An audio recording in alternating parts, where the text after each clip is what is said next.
Okay, well, this game was released, 2006, which makes it, my maths is gone now, old. 24. No.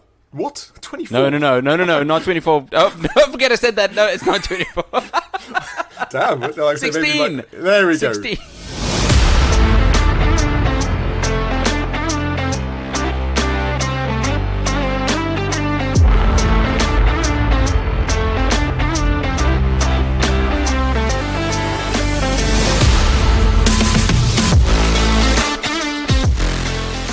Hello and welcome back to a brand new episode of the Critical Arcade Podcast. I'm your co-host Nick.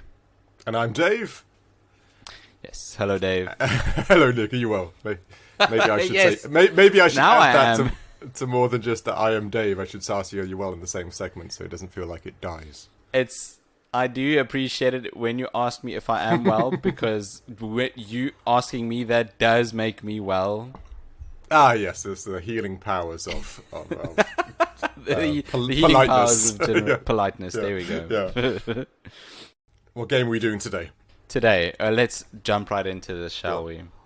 Today we're doing a different game. Today, I think, is the first time that we are doing an Xbox exclusive game. Yeah, I was thinking right? that same thing. It's the first exclusive, yeah. Very much so. Not the first exclusive, the first Xbox exclusive. I mean the first exclusive we've reviewed. No? No, we've done Mario Sports Mix. That's a Wii exclusive. Oh, yeah, okay. Yeah. Kinda. Yeah, I get you. You're right.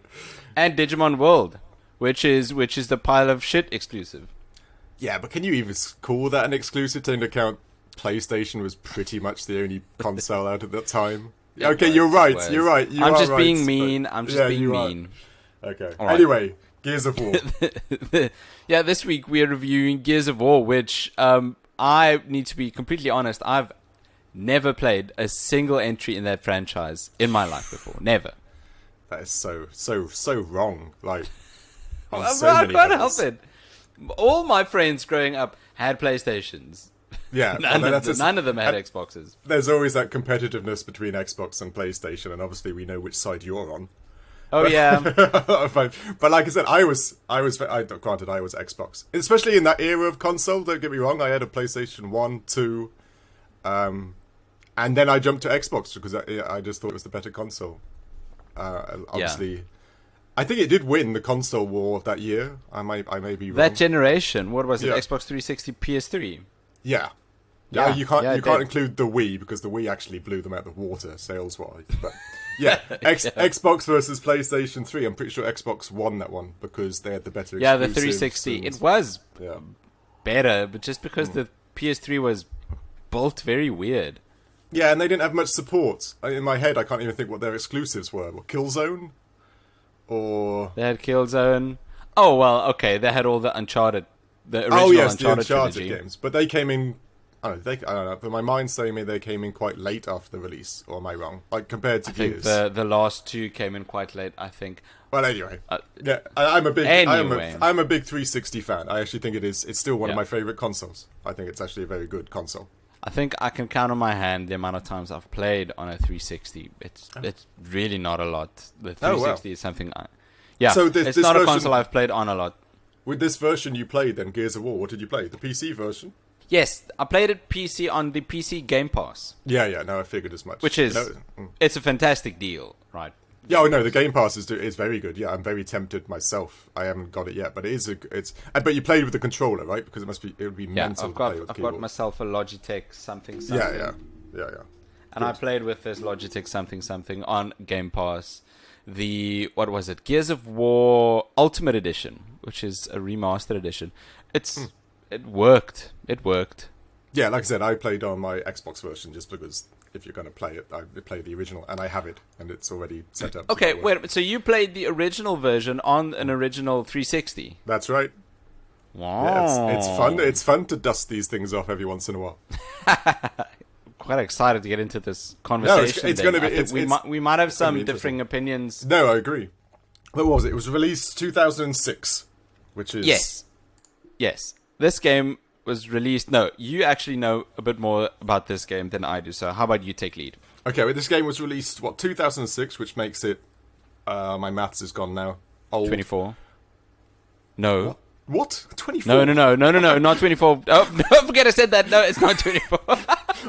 Damn. Like I said, 16. There we go. 16. 16 years ago. Oh, okay. Oh, yeah. 16 years ago by Epic Games, which of course everybody's heard of Epic Games now because of Epic Store and Fortnite and the Unreal Engine, right? They I think they developed it, didn't they? That's your side of things. Not entirely sure. I think so, yeah. Like I said, the Unreal, the graphics engine everybody uses today. I believe that's Epic. I believe that's Epic. It is. The Unreal Engine is owned by Epic Games. Yeah, but the Gears of War was definitely their opening franchise, I think. Am I right? Let me see. Okay. At least it was the one that got them on the radar, people's radar, so to speak. Because Yeah. I can't remember. I remember the first time I even heard of it. Did you ever see the advert? The TV advert, the TV spot for Gears of War? No, I did not. No. Oh, whoa. This advert... hands down, one of my favourite adverts of all time. Oh. Have you not, the characters? Marcus Fenix, or the lead guy? I know Marcus Fenix. I just know Marcus Fenix, the guy with the bandana. Yeah, that's right. There was a TV spot where it's him running around a desolated dystopian world, and with the song Mad World. Do you know the song? Oh, yes. I have seen this. I have seen this. That was an amazing... I remember, 16 years ago, so I was a teenager to some degree. I remember seeing that, and I thought that was the greatest video game advert I've ever seen. I'm pretty sure that prompted me into buying an Xbox and getting Gears of War, because I just thought that was so well done. It really was a well done quite a short advert. I think, and I remember that's what got me hooked straight away. I think it prompted a lot of people to get a 360 and the game, as adverts do, but it being a good advert actually advertised the game well. Did you say the game did the advert justice? Was the game a good game?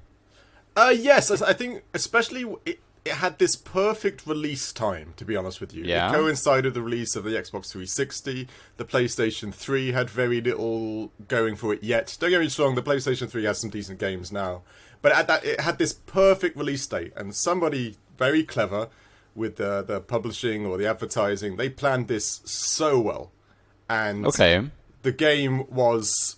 It came out to a great success, the very first one, because it was we were all looking at the new graphics engine and what it could do and how stories could be done. It was still kind of in that era where we're like, oh, PlayStation 2's finished and look what you can now get. So it was still the hype of the consoles, and then they released Gears of War, that really great period where there was nothing else like it, and there was the advert, and it was 18. I think it's 18. It was gruff and it was gritty. I don't know. It was just some perfect marketing, in my opinion. And like I said, it was pretty much one of the key reasons Xbox 360 outsold PlayStation by a huge margin early off, because the Gears of War game was so... Yeah, like I said, it was so good, but there's a little bit, you got it, a bit of, take it with a pinch of salt. It was so good for its time. Okay, of course. It really... But I totally get that. I do get it. I think it was... You hit the nail on the head. It was released at the absolute perfect time. Because it is actually a product of its time. If something like that were to release now, I don't think it'd get a lot of traction. No, I agree. It's one of those, like I say, I like to call it like a legacy game, because it spearheaded a lot of the things we see today. Even back then, again, it's also a great co-op. It was built with a really solid co-op, just like Halo games and stuff like that, because that was the era we were in. The whole multiplayer thing hadn't really... It was doing okay, but it hadn't kicked off to be this massive esports giant that it is now. So this co-op at home, playing with your brother or whatever... and it was solid. It worked quite well. Yet again, was another feather in its cap, because it did it really successfully. Which was I think it was on the tail end of Halo. I think, or did Halo? I can't remember which one came out first for the Xbox 360. I'm guessing Halo came out first for 360. I think so too. Yeah. Yeah, but it just came out in that perfect time. It showed what the new graphics capability was, and And it was, like I said, I'm a bit biased because it was yet again another fond memory co-op with my brother, and it was just a great all round time. And But that's nice. it is. A lot of people has the same memories for Gears of War as they do the Halo franchise. Yes, right? I agree. Late nights, LAN co-op parties, just you and a bunch of your friends sitting around playing Halo or Gears of War. A lot of people have those memories. No, I agree, and that's one of the things I actually find that when we review games, we get to add that personal aspect to it, because there is that aspect to gamers out there. You know, there are lots of games that aren't great, but you've got a fond memory, or this happened, or it helped you through this, and this is one of those games where I'm sure it's not just myself, but sitting down with your friend or your dad or your bro or whatever you have, and it's just so much fun to do that. It's got some great memories, and I'm sure it must be great memories for thousands upon thousands because it's sold. Yes. Oh, for sure. You can find them now everywhere, like even in second-hand shops, you'll find Gears of War games going for $2 or something like that because it's sold in its millions upon millions. Yeah. But in my opinion, rightfully so, it is a great game. Go on. Okay. No, I was going to push us on to narrative. No, I was going to say, like, do you want to jump straight into the narrative and the synopsis of the whole thing? No, Let's go on to the narrative. You've not, like I say, you've not delved into this whole, like, there's 6 or 7 games now, right? I know there's a few spin-offs, and there's the mainstream 5, I think. Yes. That's how I understand it. There are 5 mainstream games, ending with Gears 5 that just released the other year. So, and I have got no clue what is going on. I've played a couple of hours of this game, and that is my extent of my Gears of War knowledge. So how about you take us away? It was one of those cool things, like, like you were talking about Overwatch, where they had, granted they released videos to fill out character development and stuff like that, right? Gears of War also, when it first came out, had, I think it potentially still going, they had a comic book franchise going that fleshed out the characters and their histories. And is this the same comic book available in game? Yes, I think so. Yes, there were some versions that came in game, but they also got released by in comic book shops. I don't know which company, but Dark Horse maybe. I'm not entirely. Yeah. But it got released alongside, and even Gears of War Judgment is a prequel to the story between two of the characters, Baird and Cole, which fleshes out their reasonings to why they're in COG, the Gears of War army. So there was a lot, like I said, if you just jump into the game, it feels a little like okay, we're here, we're in a dystopian world and we're shooting these things, and you're not entirely sure what happened.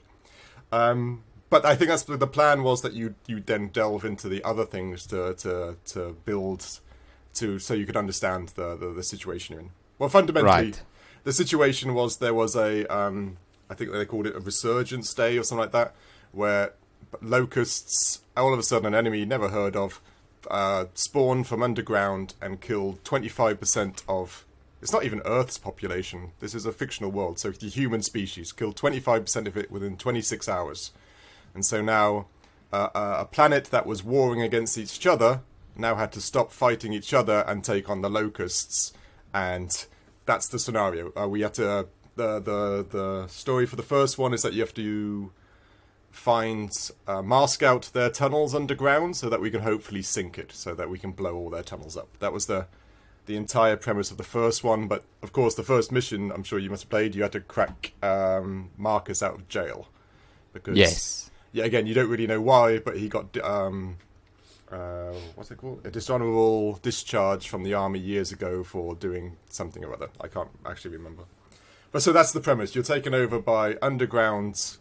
Very much reminds me of H.G. Wells' The Time Machine. I don't know if you've ever watched or read that book, where there's sorry, I'm going off tangent, but there's the Morlocks that used to live underground, and just, I know, it screams like that's a weird influence into a H.G. Wells book into a modern game, but I don't know. No, I don't know that. That was cool.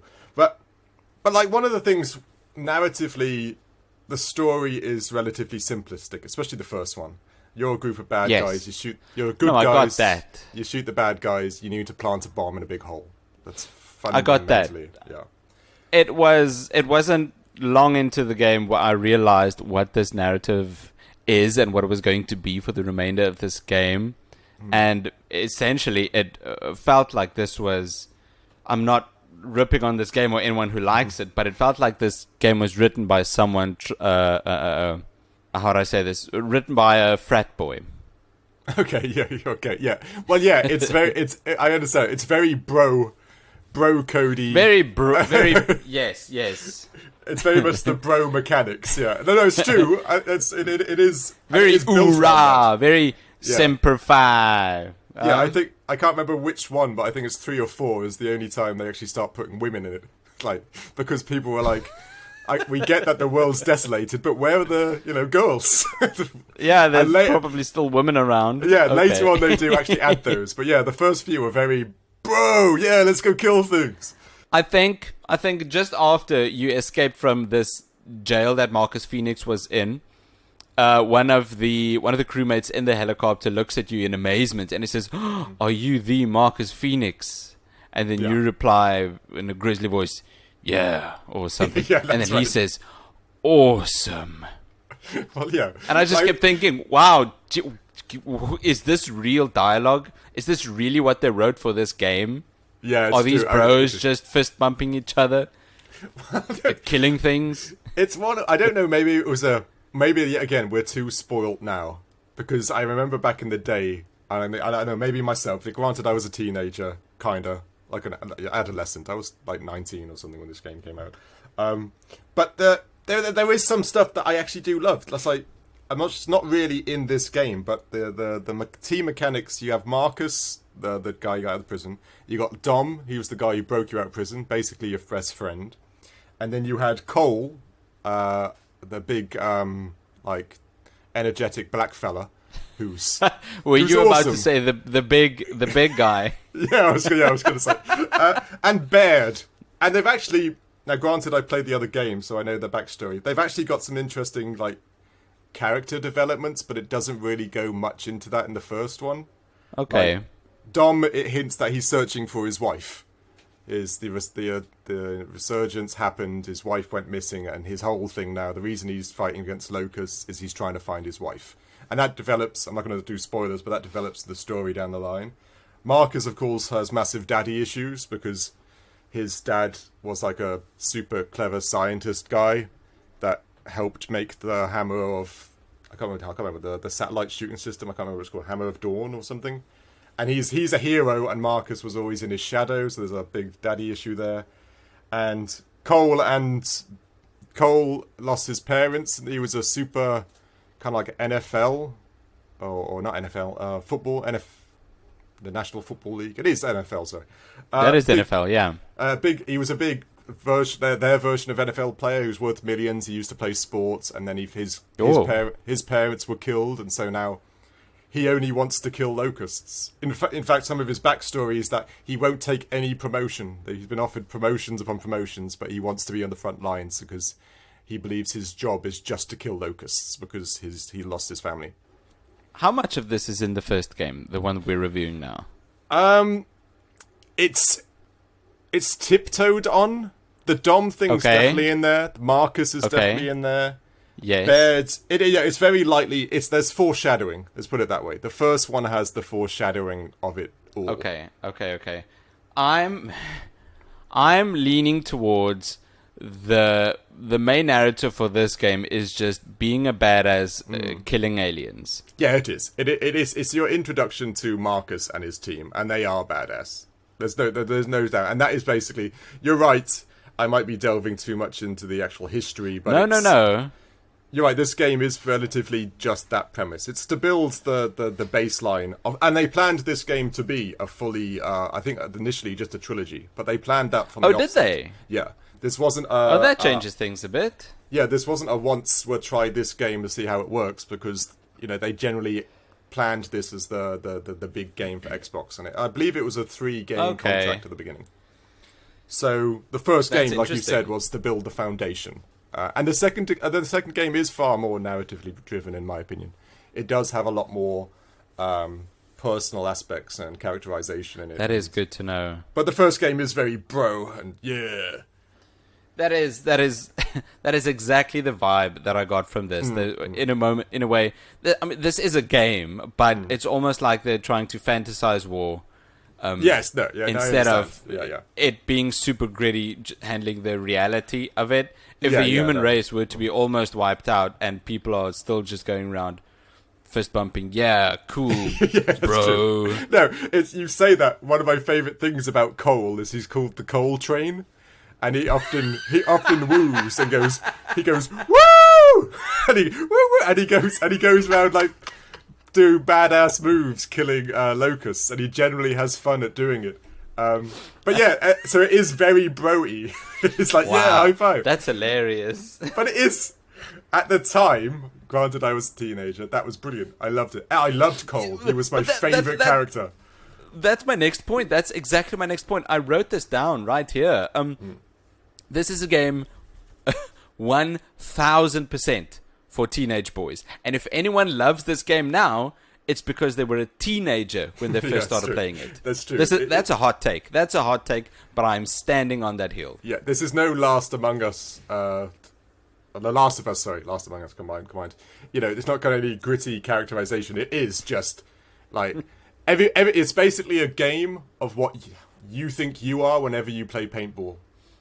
You know, when you go out paintballing and you think you're the best and all your bros are going to get you back and stuff. Yeah. This is that, but in a gritty dystopian future with all your friends and with the saving the world element.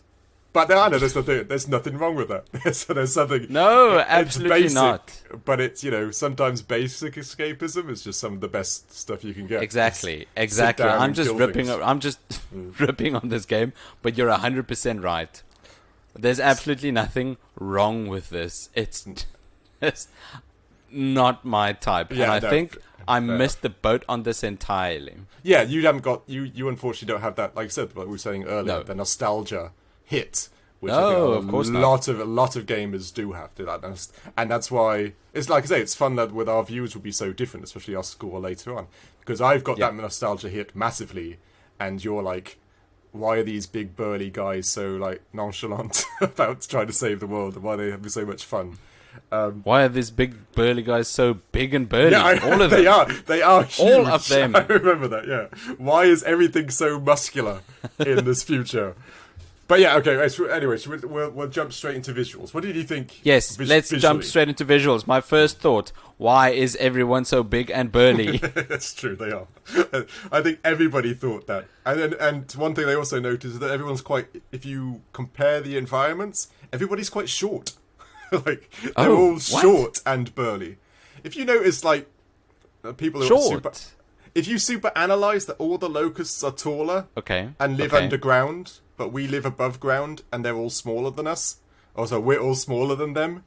And if you look at sometimes, there was somebody, I remember reading or watching something, if you look at the doorways you walk through, and then you look at the size of your character, it's like, why were they building 6-foot doorways, but the characters are all only 4 foot tall? But anyway, no, somebody noticed that. They're really burly. They're like burly hobbits. They're still badass burly hobbits, but that's what they seem to be. But anyway, visually, what do you think? I'm getting this feeling. I found on when I was researching this game that this game was spearheaded by somebody called Cliff Bleszinski. Yeah, that's right. I know that name. Yeah. Right, Cliff Bleszinski. After checking this guy out online, this looks 100% like the actual target market for this game. Yeah. Just this bro dude posing with guns. Yes. Suits, no, it is. And chain necklaces. Yes, and cogs. Yeah, because that's it's metal work. Yeah. No, this game is everything about it. But there was some things visually. Yeah, again, these one of these legacy games that, in my opinion, I may have missed out other games that did it, so I apologize. They if you notice, they do like a grayscale, like on everything. Like when you play the game, you notice everything. There's no bright colors. Oh, okay, right. So the color for the game. Yeah, which is one of the they do that to denote the desolation and like the dystopian aspect of it. It's used quite a lot in movies and other things now. Yes, but I believe it was I believe in my personal, like when I was playing games, this is one of the first games that did that, to add that level of despair, so to speak, to make sure that the colours didn't come out too bright. You're 100% right. This is one of the first ones, but I mean, it is definitely not the last ones. I remember a load of games in that entire generation all just looked very, very brown. Yes, they all. Fallout 3 was one of the other games that always reminds me of Fallout 3, even The Last of Us on the PS3 to a certain extent, just super brown. Yes, Why? yeah. It was a big and kind of like the hot technique to use in that period of time. I'm not sure about The Last of Us, but it was the key technique to add that layer of either dark brown, dark blue, dark grey to add despair, and it kind of works. But like you're right that later on it just got too much. Like everybody was doing it, and you were like, and there were actually parts of Gears of War that I actually think are too dark because of that. That premise, because they've done everything so dark. There were parts where later on you take on tickers, which are these bad guys that blow up. They're a real pain in the ass because if you get hit by, especially if you're playing hard mode, if you get hit by a ticker, it's an instant death. You can do nothing about it. Oh no! And sometimes you just can't see them. Like you're shooting at them and they'll go into some shadow and stuff like that. And once they've hit the shadow, due to all the grayscaling, sometimes you just can't see them. Now, granted, I am nitpicking a little bit, but that can be really frustrating.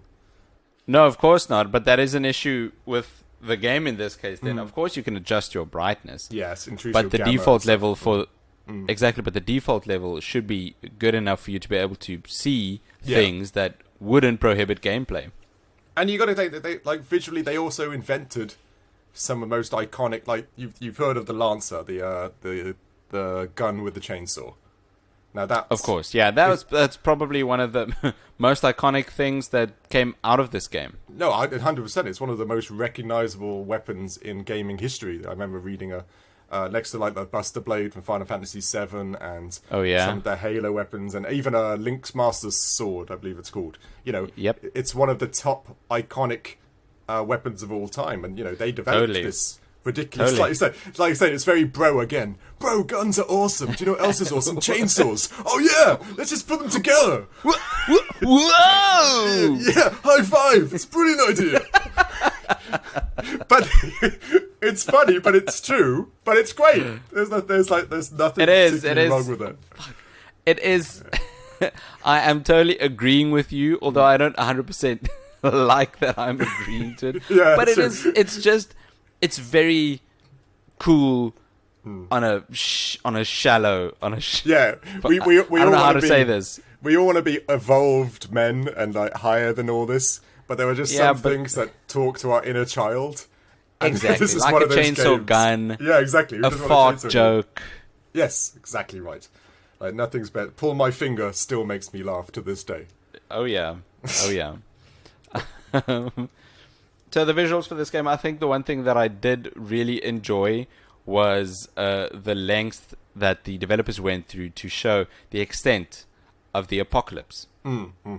I really liked how these huge buildings that were ruined looked like. These are buildings from modern civilization, and they were ruined, and I really liked the way they looked. No, they did take a lot of time on that premise. You're right. They built the atmosphere in the world really well.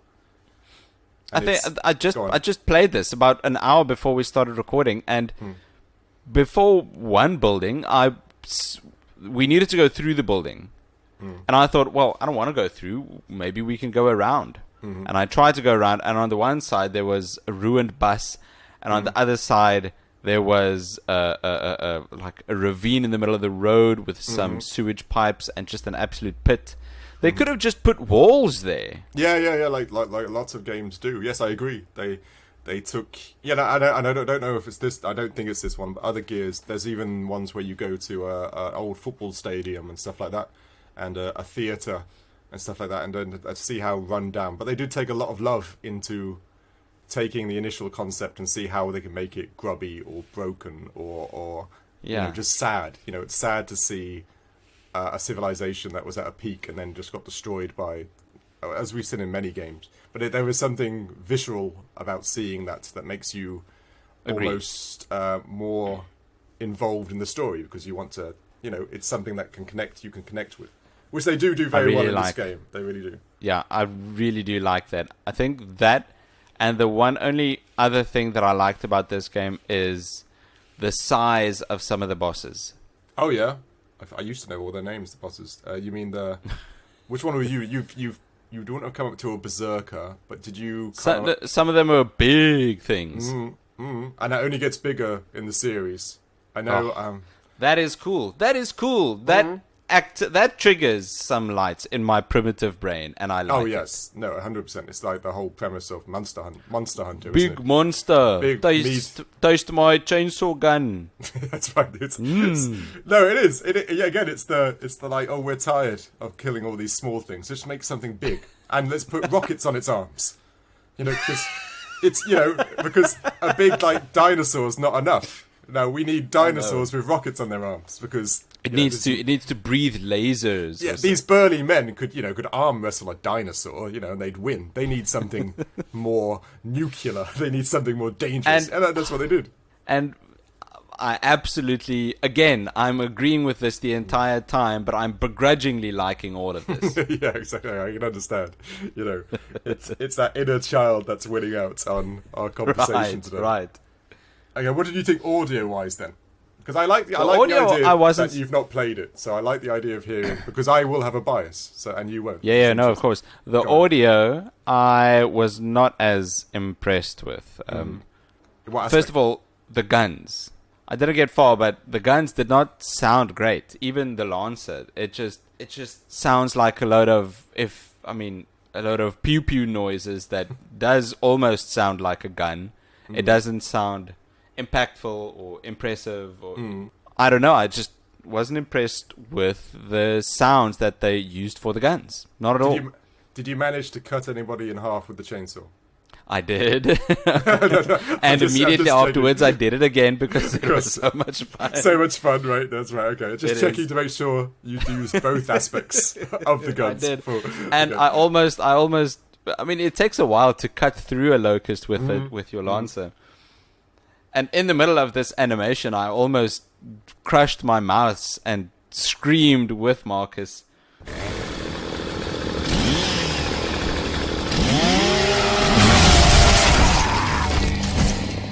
Because it was so epic. Yeah, no, it is. When the first time you do that, you do spend almost the entirety of the rest of the game just trying to find moments where you get to do that again. Exactly. Like, even if it's stupid and you're surrounded by enemies, you just seriously want. And that's the thing. Sometimes it's just stupid.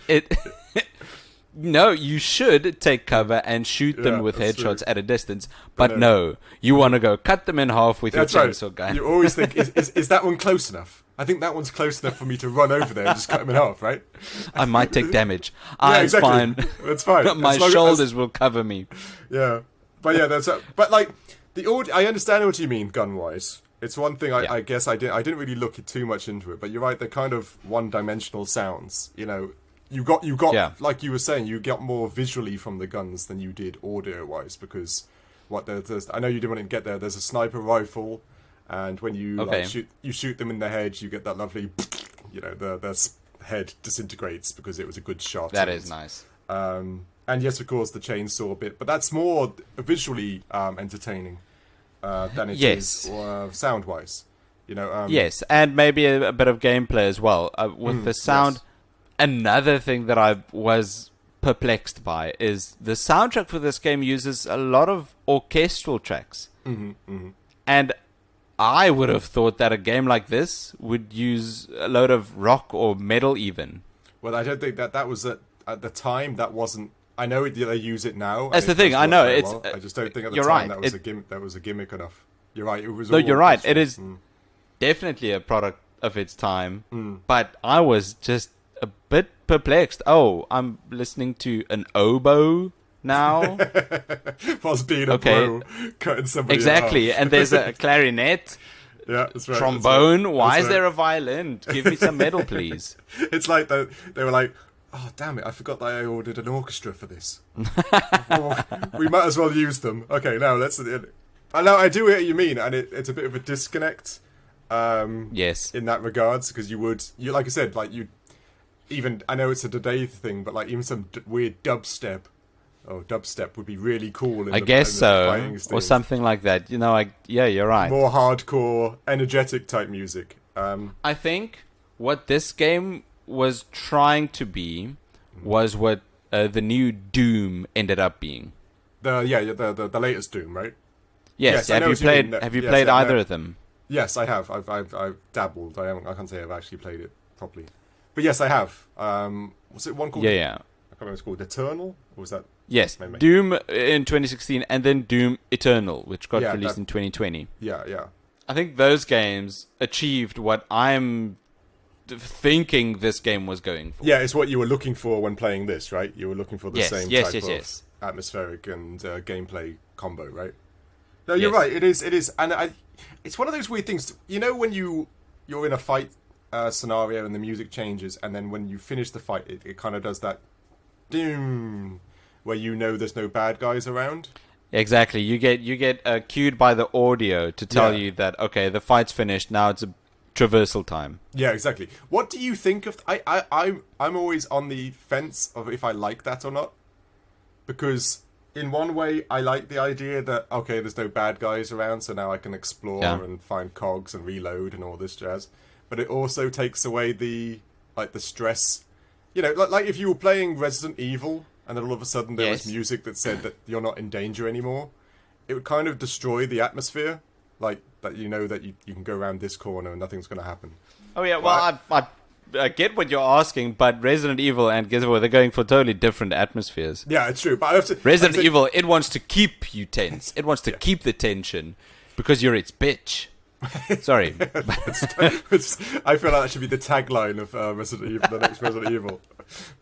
And Gears of War, it's all about just being a total badass. And if you staying tense and in cover is going to add 5 seconds between now and the next fight, No, it's true. no, You're right. No, that's you're right. that's not gonna fly. The game will then need to tell you you're done. Let's go. No, you're Let's right, go. you're right. It's I time for think, the next yeah, fight. It's like there's almost an arcade aspect, isn't it? Like you know, like an arcade. Yeah, and I go think to the this next game, room. it got released in 2006, which was still kind of closer to the arcade era Yeah. than we are now. Yeah, no, 100%. Hell, even the Xbox 360, the cheapest console, was called the arcade edition because it had very little that's cool. space on it. But I remember the first one being called the Xbox 360 Arcade Edition, and then it was That's very cool. Pros and Slims or whatever the hell the new ones came out called. So yeah, but how about the voice acting, audio-wise? Again, I don't understand. This is the same problem I have with Aloy, the same problem I have with Geralt. Why do these main characters have these low, gravelly voices that shouldn't be heard by anyone with mortal ears? I don't get it. It's annoying. The graspier voice, the more badass you are. Why is it so? I don't Why is it know so why. raspy? It's like somebody's holding his vocal cords against the cheese grater. It's almost like that set that they play on that premise when cigarettes was cool, and it used to destroy your voice. And so now, because they used to smoke cigarettes, they got that my voice denotes how much muscles I have. Yeah, I know, but again, it's the I'm same here to thing. kill locusts and smoke nicotine, Yeah. and I'm all out of nicotine. I know, the cold train. No, it's one of those. But I think it does build into the bro thing we were talking about earlier. It adds to, Yeah.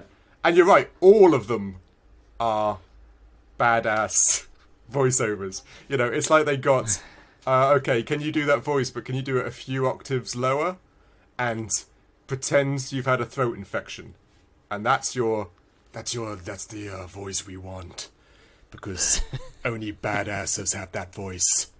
I don't know. It was a total product of its time. It I'm was. not dissing on this track or this game. I'm just saying it's not for everyone. Okay, well, that's basically audio-wise. You don't really they don't have the most amazing audio aspects to it. So No, okay. but that was an interesting point that you raised, that the audio track would subconsciously inform you of what the game is, what the gameplay is turning into, whether it would be a fight sequence or whether it would be a traversal sequence. I didn't think about that, and I think whenever a game does that, that's not trying to tear you apart psychologically.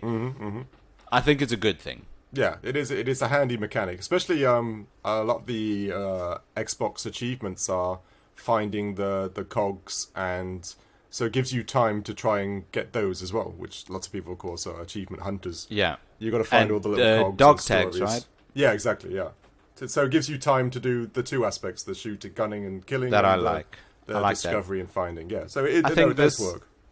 I think this game did a lot right. Yeah. Chief among them is the gameplay. Yes, 100%. This is where it's hard. Like I said, you've got to review it for its age. This is where it really was, like the leading legacy aspect. True. Gameplay ways. We all know. We all play the cover system now in a lot of over the shoulder games. We all like the Uncharted games and many. And yet again, I believe, I may be wrong. I believe there was actually Bionic Commando or something. I Yeah. can't remember what that did it first, but it was Gears of War that put it in the spotlight. The cover, the jumping behind cover, being able to change from one cover to another, to move round cover in a shoot 'em up, and it did it well. It's don't very know. good. It is so well done, and it's almost refined. Even the shooting from cover, when you just lift your gun up above you and just randomly like shoot off. It's so. It's the one part that is really done very well. They put a lot of time into it, and to this day, it's the reason why it's used in other games, because it's such a solid mechanic to use. Yeah, I've been riffing on this game. I've been riffing on the story, the huge guys, the brownness, the underwhelming audio. But I'm not exaggerating when I say that I really did like the gameplay for this game, and I agree with you that I think this is where a load of modern third-person controls, gameplay controls, came from. It was from this game. Just like first-person controls came from Half-Life and Half-Life 2, this is where third-person controls came from. No, I agree entirely. This was the first time, and I remember it being a big point of people reviewing it at the time. The cover and shoot system was revolutionary, for lack of a better term. It was, and it was just so well done. They could have so easily messed it up, like with frame rates or issues on stuff like that. It was so well executed, and that's why, that's why people use it so much today, because it's such a grounded. And they were, I believe, they mainstreamed it, and that was one of the reasons. It got so popular. And one thing I realized with the cover system for this game is you can have an excellent cover system, like this game does. It's really good. But a cover system is only reliant on the actual cover that you place in the terrain. Very true. Very right? true. The one thing Bad Boys Miami did, it had a horrible cover system, but it also did not have any cover in the terrain. It was just doors. It was always pretty much only the entry doors, and that was about it. And that was so bad. But yeah, this game had an excellent cover system, but it also just it's a simple fact that a lot of games overlook. Have cover on the terrain. And this game did that. You could shift between them at the press of a button. It's good. It's cool. And it's a silly mechanic, but it's one. I know it's weird. It's one of the things I really liked is that when you sprinted, right, you kept your head down. I know it's a really weird mechanic, but I did notice that. It's one of the times where when you sprint, they actually use the common sense of, well, they're still shooting me. I should try running whilst crouched. And I can't think of a game that does that. Any other mechanic, you're always upright sprinting like you're at the Olympics or something like that. But this, you actually keep your head down, which is actually quite. Yeah. No, sorry. I enjoyed that little bit of weird realism, which I swear I've not seen in other games. I might be wrong. But the idea that in a firefight you stand up straight and run to cover and then you duck down just seemed bizarre to me. I'm agreeing with you again. That is cool. In a firefight, if you sprint, you duck, you keep your head down. It's this kind of a crouch sprint almost. Yeah, exactly. Yeah. It's good. It makes absolute sense. But why does he need to still do that if he's not in a fighting sequence? I knew you were going to say that. It's very disconnected. It's very weird when you're just going in a hallway and he does that for some reason. I don't know. Walking. That's true. They kind of missed that point. That's true. It's a double-edged sword, obviously. And what did you think about the reloading mechanic? Because that's a love-hate. I couldn't figure it out. I could not figure it out. I don't know how I was supposed to do that. I tried reloading and then pressing the button again in the colored spots. That's right, and the little bars. Maybe right, I missed it. I don't know, but I could never actually manage to reload quicker when I did that. I couldn't figure it out. Am I stupid? Dave, am I stupid? You could be, because I don't know.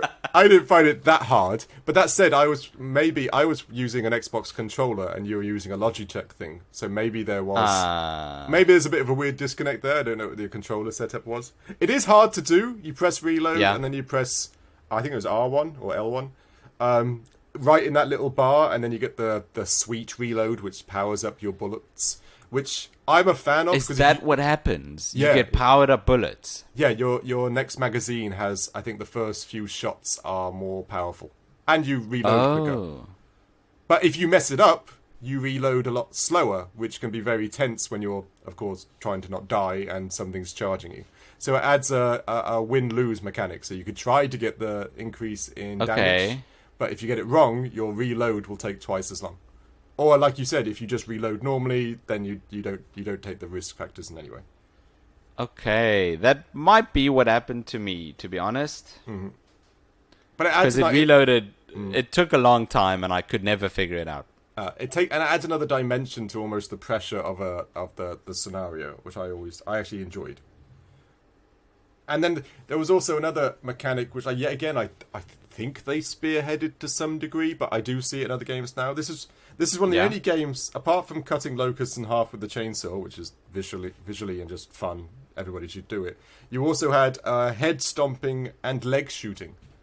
Now, I don't know, you probably didn't get that gritty into the combat, but one of the things when you've downed a locust and he's doing that weird little crawl for somebody to come help him, you can you can run over to him and do kind of a visceral head crushing with your foot.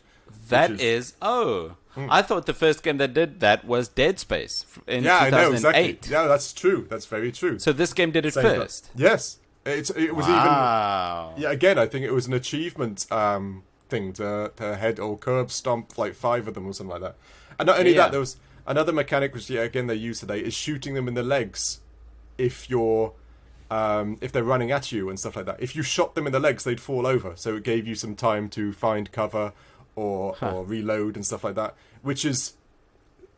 It sounds silly, but it's a really interesting little strategic nod.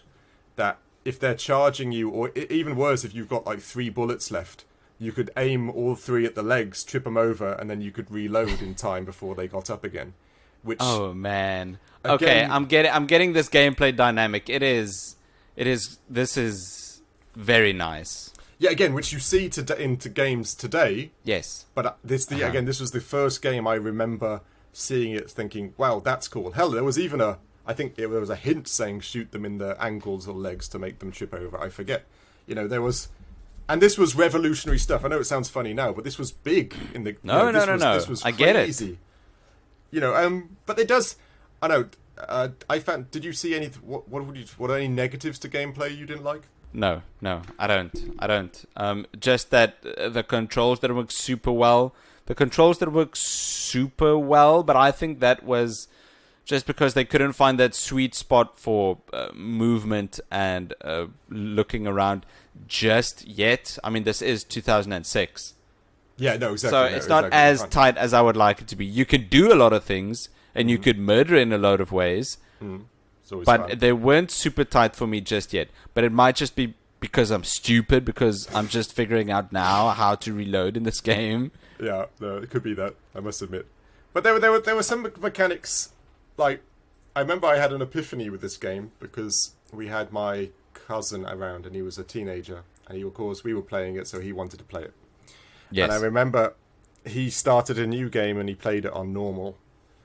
And I was like, okay, you got to do this, you got to do that, you got to... I was like, no, you got to hide behind, you got to take cover. And I was shouting at him, and he wasn't taking cover, and he was just shooting things.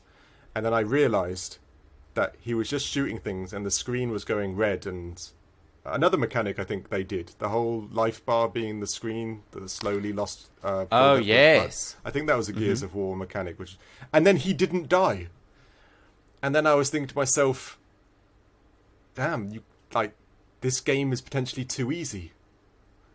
I don't know if that came across with you, but I watched my teenage cousin play, and he's not great at it. He's not playing good, and he just kept going into these rooms, and he just kept shooting things like a normal person, but he just wouldn't take enough damage that it would actually be that much of a threat. And I thought to myself, that was literally one of the key moments where I thought most games I will play from hard from now on, because I just watched him clear out these rooms upon rooms without dying. And he's not amazing. I'm not saying he's headshotting everything and stuff like that. I just thought this game he didn't die once. And I was like, what's up with that? This game is too easy on normal.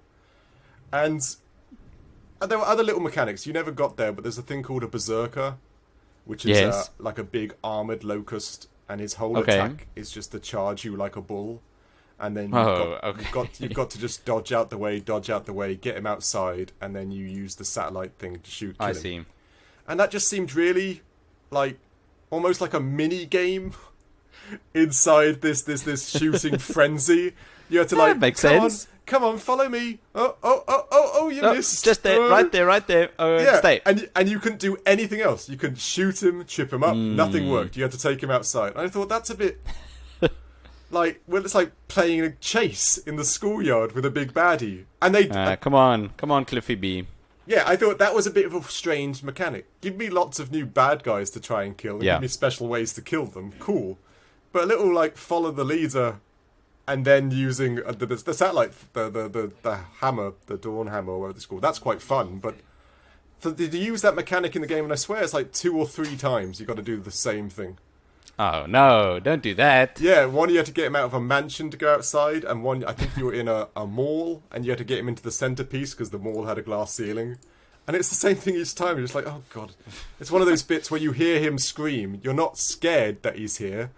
You're just like, oh. Oh, okay. Put the and then you guns start away. looking around at your environment. Yeah, you're like, okay, where was the last time I saw some lights? Oh, okay. Yeah, that's a weird disconnect. I can impale him with that flagpole. Yeah, exactly. Drop him off that wall. Which, I mean, in hindsight, if you think about it, environmental kills is also very cool and creative. Yeah, but lovely. If it starts feeling like a chore, you've done something wrong. No, exactly. And I don't know why, I just didn't like those bits, and especially as they're bits that are supposed to fill you full of terror, because it's a big, like, indestructible bad guy, and it's just not. It's just this really frustrating follow me, and sometimes the camera would get really hard to track him. Oh no! Like I said, I don't. It's like they dropped the ball a little bit there. Didn't enjoy those sides of things, especially when the other part is so much fun. The shooting and and everything else is so much more epic. And then you've got to do this follow me, toddler berserker type aspect. But apart from that, gameplay again, like I was saying, the red screen when you get hurt, again was a revolutionary thing. They're still using that. They're using that mechanic in Resident Evil, aren't they? I know in Village. I know in Village you had the watch that showed you your lifespan aspect. Oh yeah, but it doesn't heal over time like it does in Gears of War. Oh no, I just mean that you displays on the screen when you're not feeling that well. I remember, I think in Resident Evil, don't they like make your vision kind of start to blur a little bit in the corners of your screen? I think so. I've not played Resident Evil Village. Oh, if you're not, okay. But I know that, unless I'm just saying that this was one of the precipices of gaming where they used that mechanic instead of a health bar. You know, we've all seen the health bar in the corner. I would not be surprised at all. Do we want to go into the multiplayer? It did have a multiplayer? Oh yeah, it's one of the key parts. It's both a plus and a minus. Yeah, it had the first Horde mode. Oh, do you know enough about it, or could we slot that in with value for money? What do you want to do? I know a bit about it. I can't say I played it. I know it had Horde mode, and I know it was both a hit and a miss. I can't remember. Oh yeah, because a lot of the achievements were attached to multiplayer, so you couldn't get 100% achievements without doing multiplayer. Which I always think that sucks. And some of those achievements, I've got a friend that I think is still gunning for some of those achievements, and the servers are almost going to close down or something. Oh yeah, no, a few games have been like that, haven't they? Where you can't get So because the servers before the servers close down, you and a bunch of other people online need to coordinate online matches because the lobbies are so empty. Yeah, it sounds like a nightmare already. Yeah. Oh yeah. And sometimes they're ridiculous, like put 600 hours onto versus matches and like I hate that achievement sign. As soon as I see achievements that are online only, I don't even try anymore. No, me neither.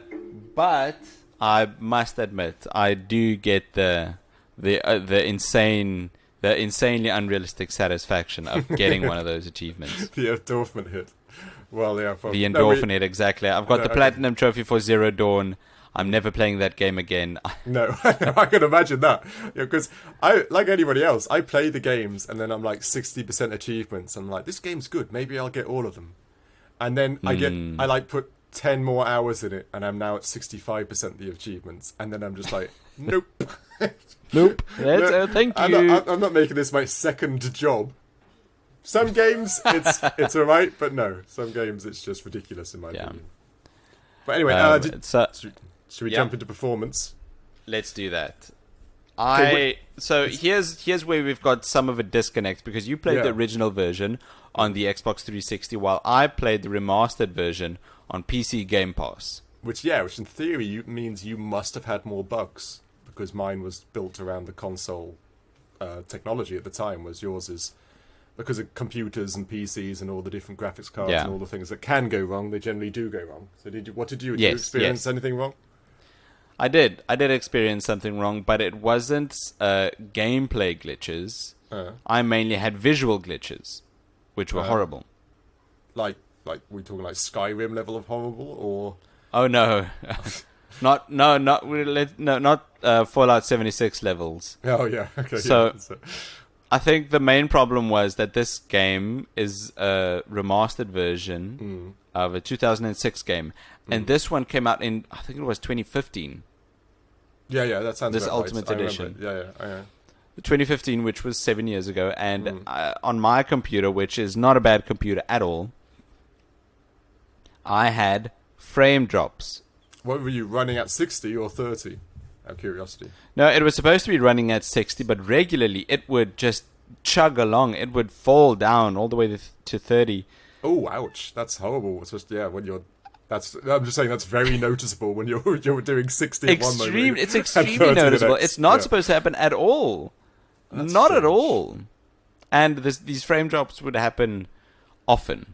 Is this on this game that does not look good at all? Was this during firefights or just general casual play and you'd notice like turning around quickly or something? No firefights. It would happen when I would traverse from one space to the next, and I can only imagine these frame rates happen because the game was busy loading the next section. Yeah.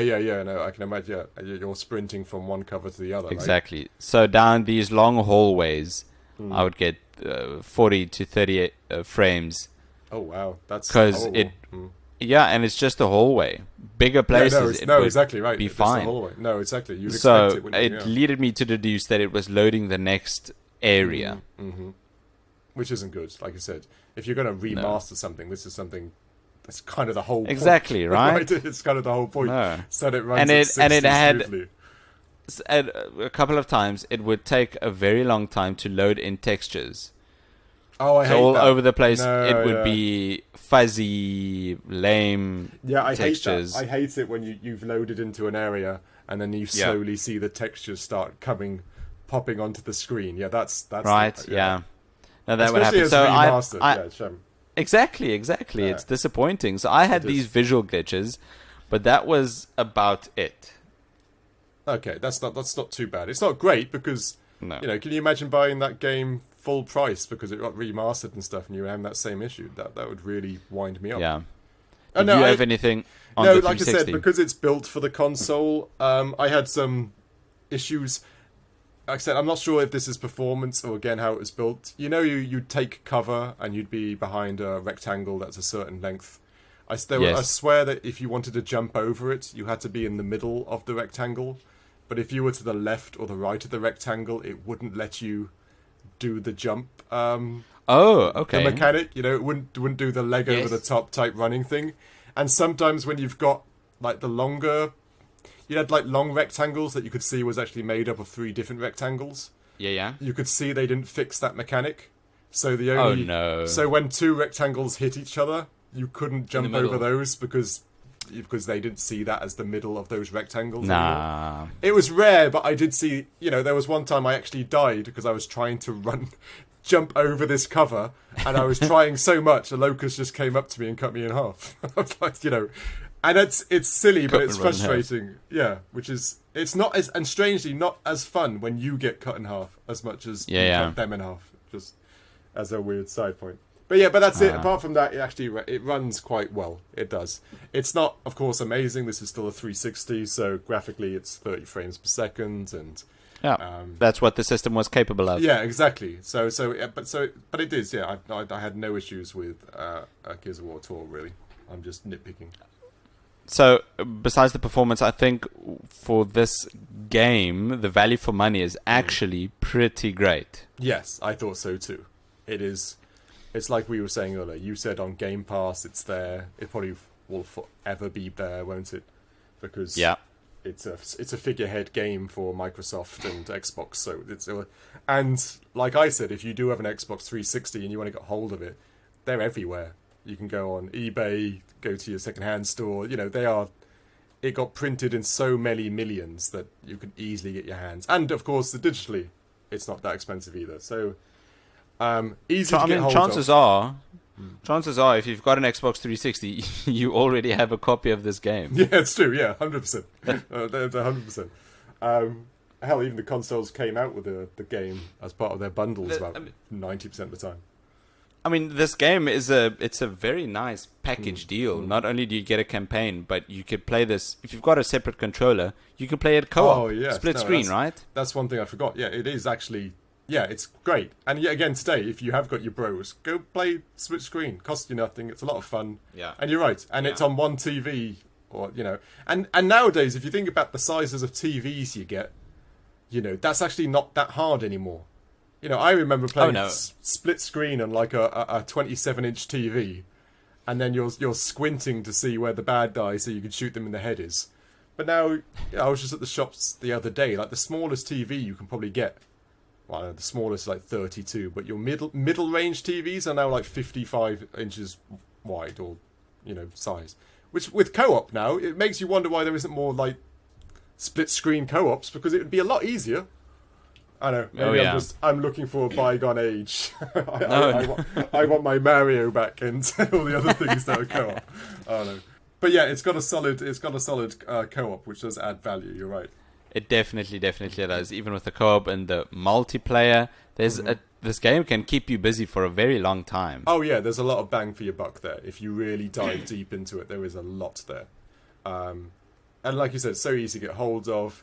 It's so, it's like I said, it's that fun, visceral inner child type, doesn't take itself too seriously type of game, which. If you think of what's going on in the world at the moment, it's the kind of game you kind of need. I guess so. That's a good point. It's a good bit of escapism. Like I said, go out there. If you've never played it, like someone I know, go out there and give it a go. You might as well. There's nothing. There's nothing really bad about it. And like you said, it's like I said, it's like an ancestral game. It's like going to the museum. It's one of the games that is the reason some of your favourite games are good now. Like, albeit Uncharted and all that, and Halo and stuff like that. They all have that backbone. That's reason enough to play this game. That is reason enough. No, I agree. What did we score it? I didn't actually look at the scores yet. All right. So, after playing Gears of War, Dave and I, we tallied up our scores. We threw it through our sheet, through our calculator, and we gave Gears of War the letter grade rating of C. Yay. Yeah, which is respectable. Yeah, it is.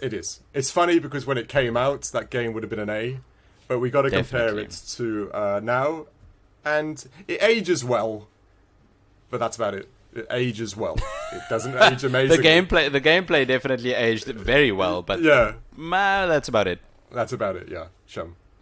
But yeah, it's a good C. I think it's a good grade. I think that's like I said, and if you can't see that, you can see that I graded it higher than Nick because of I got a bias, a nostalgia aspect, whereas Nick somehow has never played it. But it does actually give a nice view. It gives an unbiased view, which how it got a C in the end. Definitely. Well, I didn't not like this game. I liked most of it. The playing parts, the shooty parts, I did like that. But yeah, Gears of War, I've never played it before. Now I'm glad I have. Yes, I probably won't again. For the sequels, I'm definitely going to play the sequels. No, the sequels are good. It's still a bit broy, but they do develop some characterization in it, so it's well worth it. How about telling us what's up for next week? Next week, it's one of our Indie 500 games again, Yes. which it's always exciting. I don't know, I'm falling in love with indie games.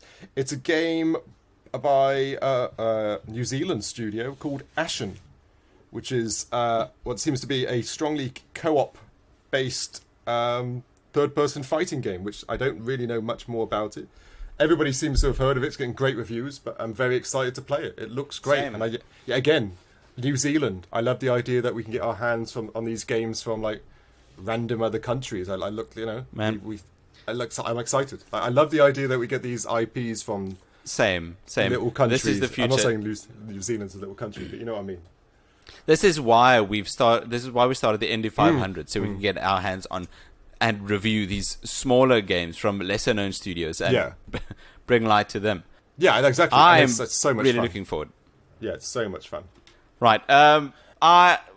Is there anything else we need to do? Not really. Can we? We can. No. Okay.